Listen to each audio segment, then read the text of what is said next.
Hello everyone and welcome to my channel. My name is Nadiaxel and today I'm giving you 5 digital art tips that I find very useful.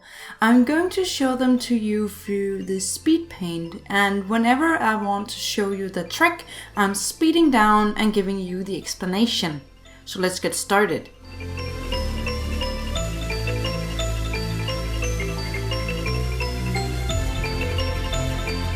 First tip involves the transform tool.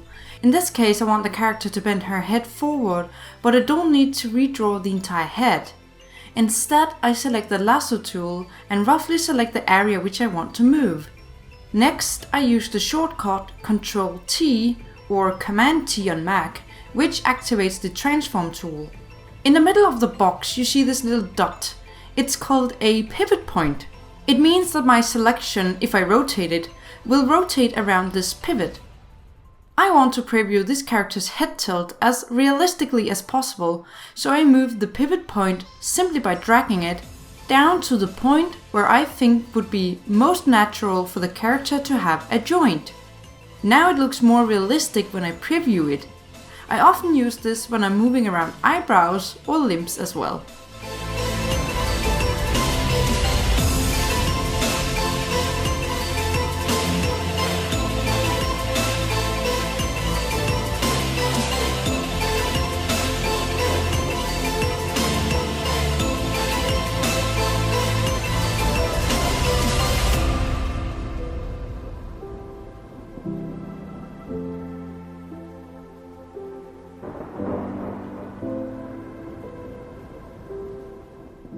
Second tip is setting up a shortcut for flip canvas. Did you ever try drawing something that you were really proud of, but when you saw the flipped or mirrored version, you could see that the proportions were completely off? Well, it happens a lot, and the only person who does not see these flaws on the unmirrored version is yourself. Everyone else who have not been exposed to your drawing as long as you have will pick up on these immediately, so it's a really good idea to flip your canvas pretty often to make sure that you're not making these subtle little mistakes. The feature for flipping the canvas in Photoshop is located on the top menu under Image, Image Rotation, and Flip Canvas Horizontally. The reason we're binding it to a key is because it makes your workflow a lot faster.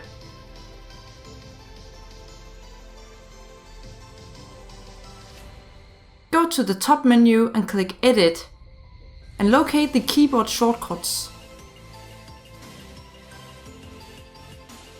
We need to locate the flip feature inside the shortcut menus.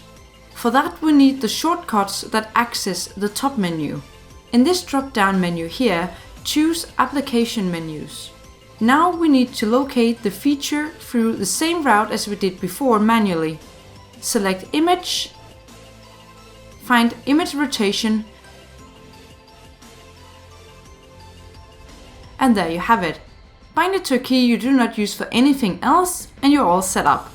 The reason you don't see my key binding is because I've bound it through a different method using actions back in the day, but it's not really necessary, so don't worry about it.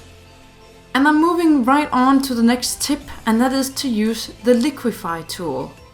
I often make a lot of mistakes when I'm painting, and with the Liquify tool I can correct my mistakes with minimal effort.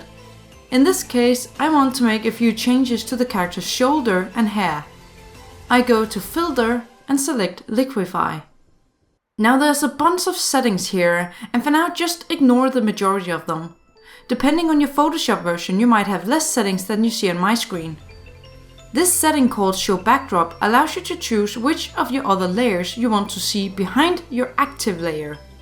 The Liquify tool will only affect the layer that you had selected as active when you entered the tool.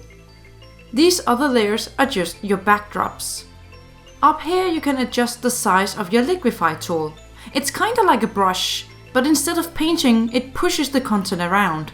I mostly use this to change my character's features or proportions when I don't think it's necessary to redraw them completely. Later you will see me using this tool again to correct the character's nose and eye. When I've accepted my changes from the Liquify tool, I like to press Ctrl-C or Undo a few times to see the before and after before deciding if I want to keep the changes.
Next tip concerns your line art, in this case my sketch.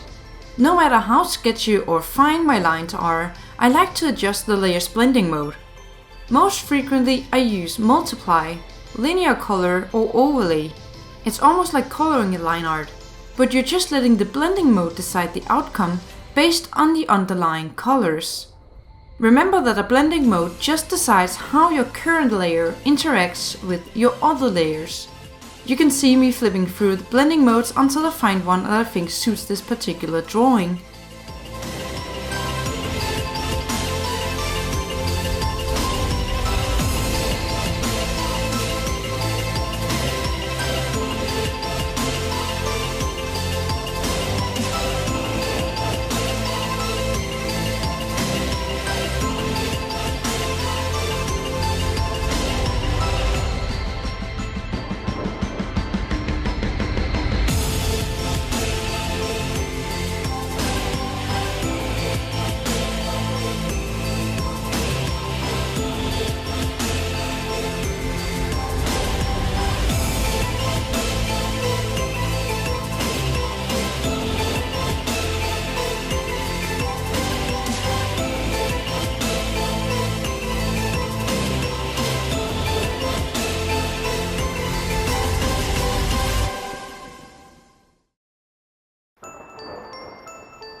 And this is the point where I use the Liquify tool to correct the nose that I have somehow overpainted so it no longer has the same size as in my sketch.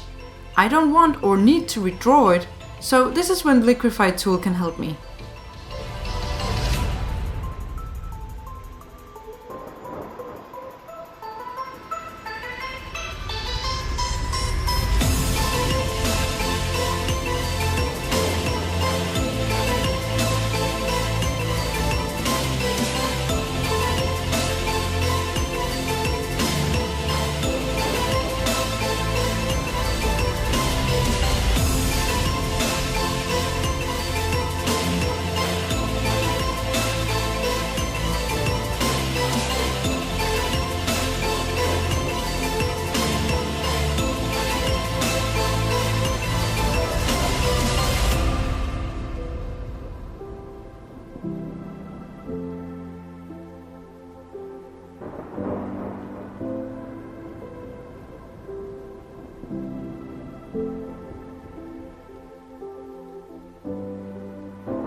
My last tip for today is a finishing touch that I often use, especially on sketchier drawings like this one. I merge my character onto one layer. Then I duplicate the layer and select the top layer of the two. Then I go to Filter, Blur, Gaussian Blur. The amount of blur I use depends on the drawing, but I usually stay between 8 and 15.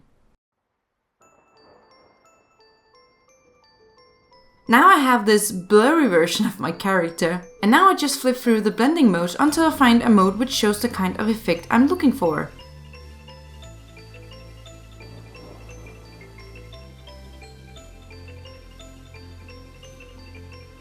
In this case I went with soft light, but I don't want the blur to appear on my character's face, which is the focal point, so I'm creating a mask for my blur layer, so I can erase the blurriness from the areas where I do not want it.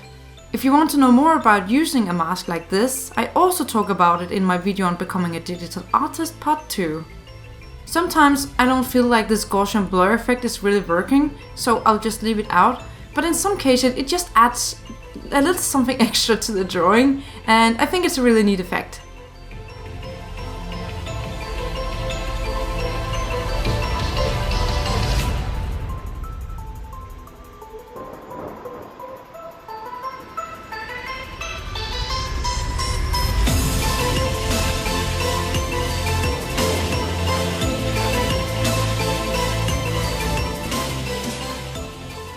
That is it for today. I hope you found any of these tips useful. Tomorrow and Friday I will be recording my 20,000 subscribers special video, so I'll see you again next week. Until then, take care. Bye!